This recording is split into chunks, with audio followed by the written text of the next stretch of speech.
It's Stone, Coley. Come on in, Counselor. Yep. Sing out when you're ready, Mr. Stone. Thanks, Happy. Sing out. Kind of catchy. Maybe we should sell it to a record company, huh, Pete? Feeling better this morning, Coley. Does it show? It's hard to tell with you. You know, Counselor, I get the same feeling. Maybe this will help. I sent a new brief to the governor. So? It spells out that you were convicted on circumstantial evidence alone. I also refer to other murder cases in which conviction was obtained by circumstantial evidence and in which the judgment was reversed and the sentence commuted. The brief also reminds the governor that yours was a crime of passion. That makes it legal? You know better than that, Coley. But the sympathies of the public are with a man who's condemned for this kind of murder. Best friend, cheating with a sweetheart, you know, sort of a throwback to the unwritten law. Unwritten law, that's the best kind. What do you mean?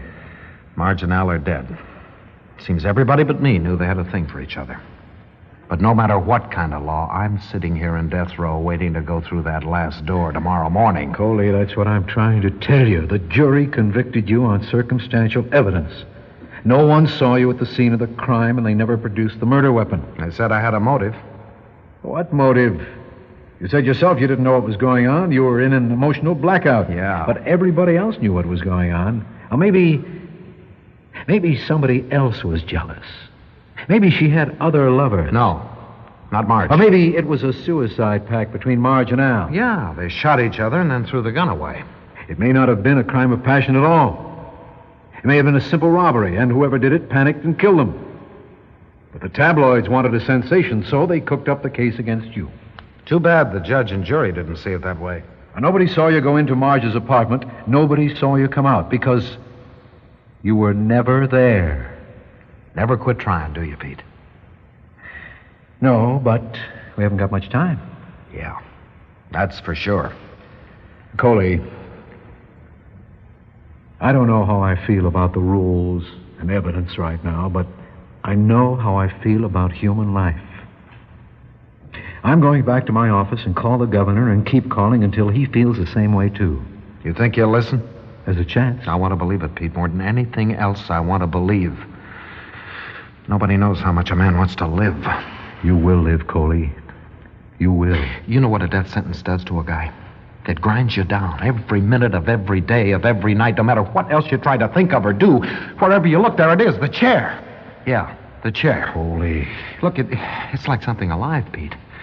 But something you can't fight, a silent thing waiting for you all the time. Believe me, Coley, we'll win out. I'll live today like tomorrow will never come. Yeah. And you'll be the big criminal lawyer. The wizard that cheated the chair, the champion of the doomed. You hold that against me, Coley? What do you mean? I love you for trying. I'll get back to the office now. I'm keeping a line open to the Capitol. Keep in touch. I remember what I said. Live like tomorrow will never come. Yeah. I'll remember. Theater 5 presents Mr. Frank Thomas Jr. in The Dance Hall.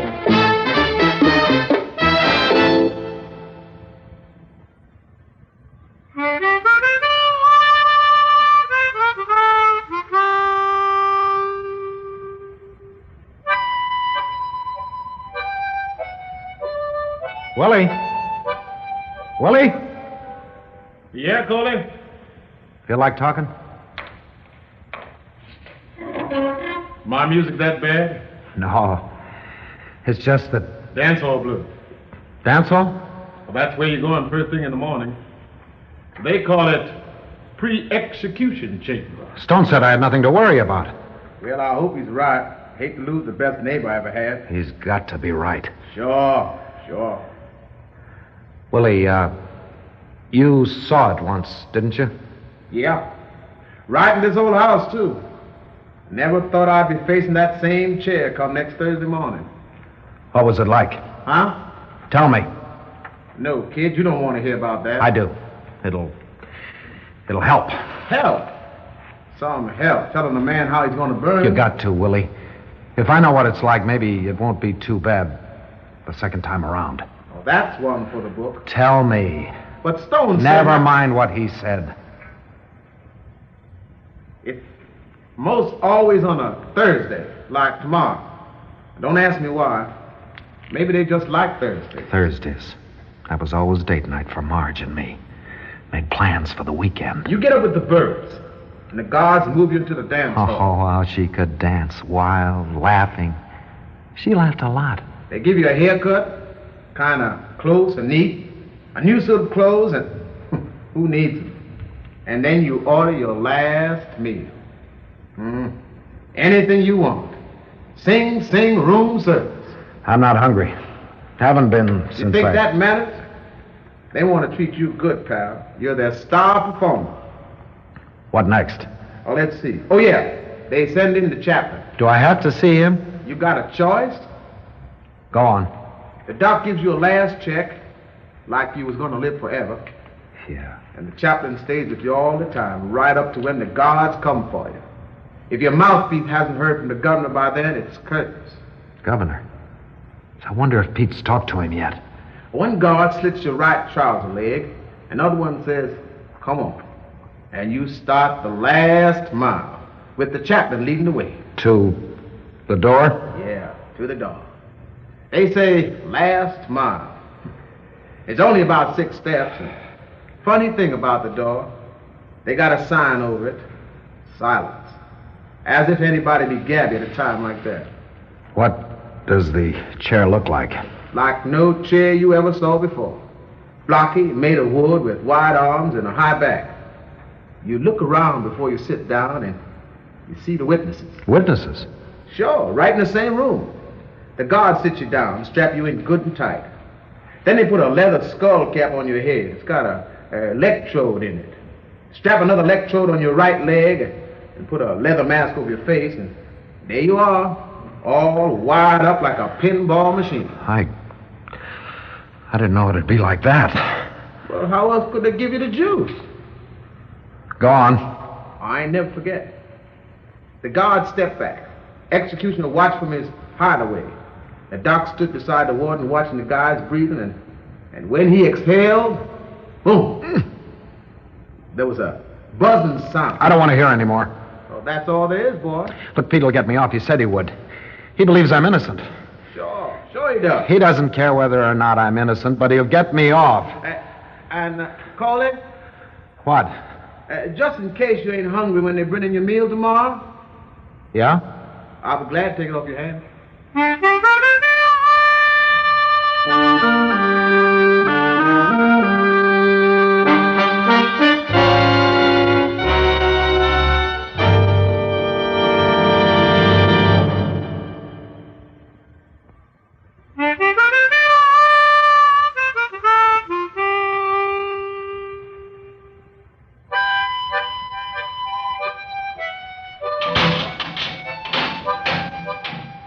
Okay, Coley. Time to go to the dance hall. Have you heard anything from Stone? No, not yet. But maybe no news is good news. Maybe. Good luck, boy. Thanks, Willie. I won't forget you.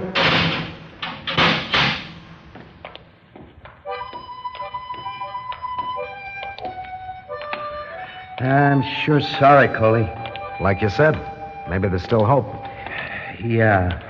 You really don't think I've got a chance, do you, Happy? Well, look at it this way.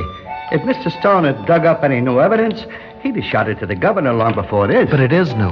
I mean, Pete's found other cases like mine in the law books where a prisoner was sentenced to die and then later the sentence was commuted. Yeah, maybe he can swing it. I sure hope so. Here we are. You got to stay here in the pre-execution chamber. Yeah, the dance hall. Is that the door to the execution room over there? Yeah, this is it. Nobody home, I guess. Why do they have to put a guy this close while he's waiting? Now, try not to look at it. Yeah, try not to look with it staring you right in the face. What time is it, Happy? 7:34. 3 hours, 26 minutes to go. I'll bring you your breakfast now, Coley. No. Give it to Willie. What? You don't want anything? Cigarettes? Maybe coffee. Yeah, coming right up.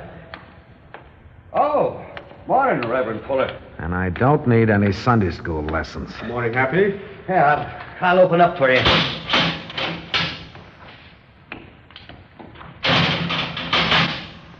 Hello, Coley. Reverend, I thought we might have a little talk. it's all been said. Not exactly. You've heard from my lawyer? No. I'm speaking of a higher law. What kind is that? God's law, Coley. Look, Reverend, right now I'm up to here in law. Go away. Will you leave me alone? I can bring you peace if you'll accept. You gotta be kidding. Far from it. Maybe if you talk it out, you'll find peace. You mean confess? Confession is good for the soul. I thought souls were your job, Reverend. Finding the way to God is an inside job, Coley, for all of us. We make our own hell, our own heaven. Heaven? You see that patch of blue sky up there in the window? Yeah. Well, that spells heaven to me, Reverend. Wide open, free, going on forever. Well, that's a fair description of part of heaven. Loving Marge was part of heaven, too. But you killed her. They said it. I didn't. Talking about law, Reverend, riddle me this. Now, if God's so legal, how come he let me fall in love with Marge, and I mean hard, and then let her two-time me with my best friend? Some questions have no answers. They're God's will. Ah, what kind of God is that? Marge was my life, like breathing. I was going to marry her. And that Al. We went to school together. We were like brothers. You didn't know anything about Marge and Al before? No. If they had lived, wouldn't you have wanted to know before marrying? What do you mean?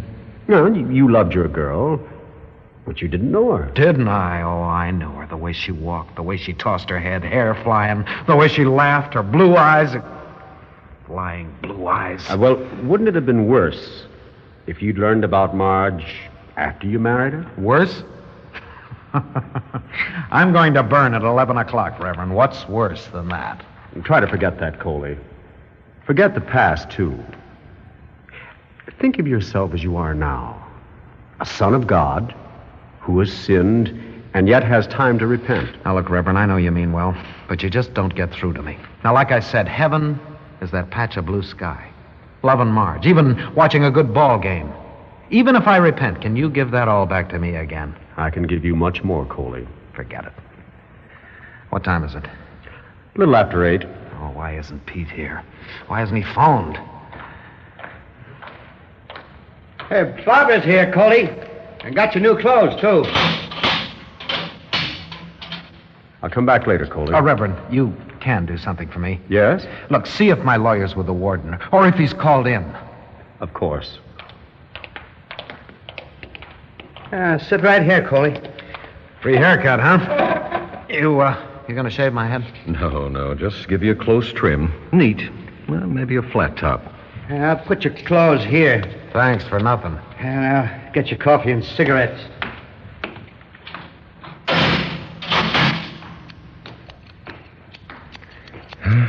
Too bad. Too bad. What's too bad? It's a fine head of hair you've got, young man.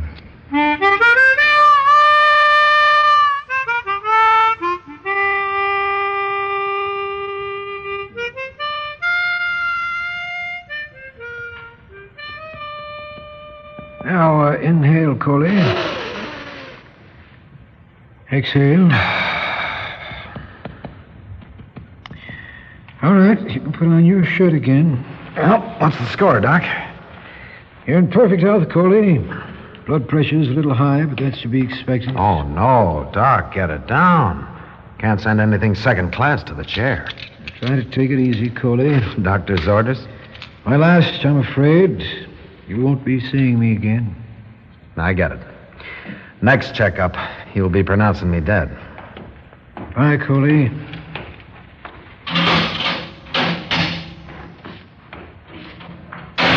Well, Reverend, got anything to add to that? Yes, if you'd accept it. I can't understand why Pete doesn't show up. It's got to be bad news. Coley. And the door. Yeah, that door. Why do they have to put it so close to the dance hall? Why rub it in? Why don't you sit down? I'll be sitting soon enough. Have faith. There's still hope. Oh, words. Words, preacher. I want some answers. Like where's Stone? Has he walked out on me? Patience, Coley. Patience with that clock racing towards 11? With that door ready to open any minute? I'd like to see you in my shoes, Reverend. I hope I'd have the faith to accept his will. Someone's coming. Pete? Open up, Happy. Come on, hurry. Yeah, sure. Sure, Mr. Stone. Well, what's the word? He turned you down again, didn't he? Wrong, Coley. The governor's commuted your sentence. Oh, thank God. He reviewed the case, but it was my last appeal that did it. I really pulled out all the stops on this one. I'm not gonna die? That's right. I don't think he wanted the responsibility. All he wanted was any kind of an excuse to let you off. I'm not gonna die. Nice going, Counselor. How do you feel, Coley? I think I'll sit down. Yeah. And you can thumb your nose at that door now. It ain't going to open now. I'll leave you with your attorney now, Coley. But I hope you'll think about our little talk. Yeah. Yeah, thanks, Reverend.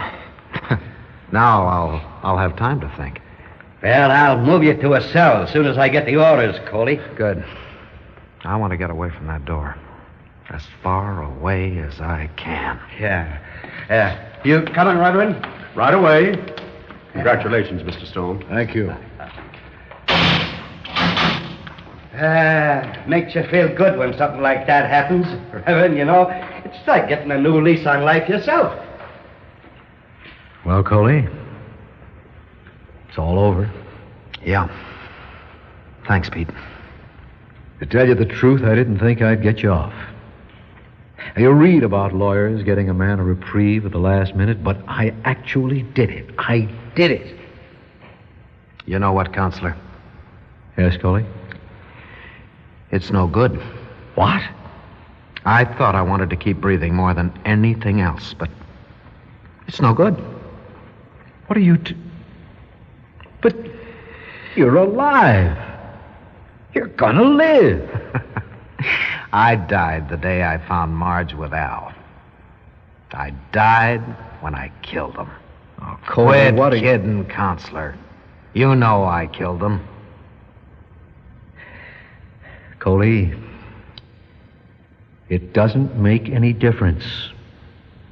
It's over. I'm dead. Whether I'm underground or in a cell, I'm dead. They should have finished the job. They should have killed me. You're insane. You don't know what you're saying. I thought I was afraid of that door. But I was waiting for it. I was waiting for the door to open. I'm going to call a guard. Come on. Open the door. Open the door. Coley, will you sit down? Let me in. Open that door. Let me in.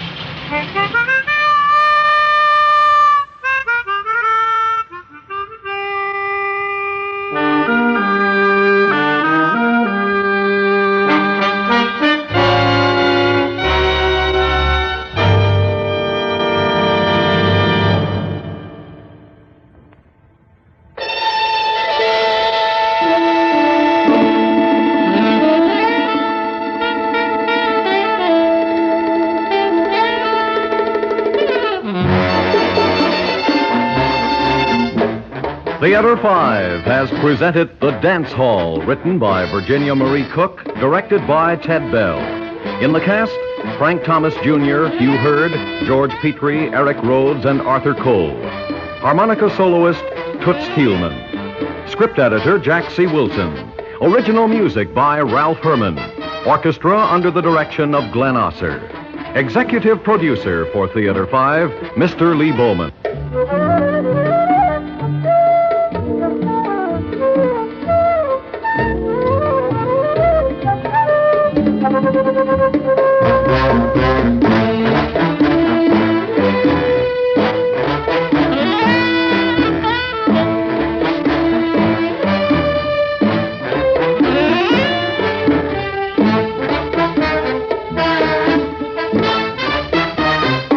This is Fred Foy speaking. This has been an ABC Radio Network production.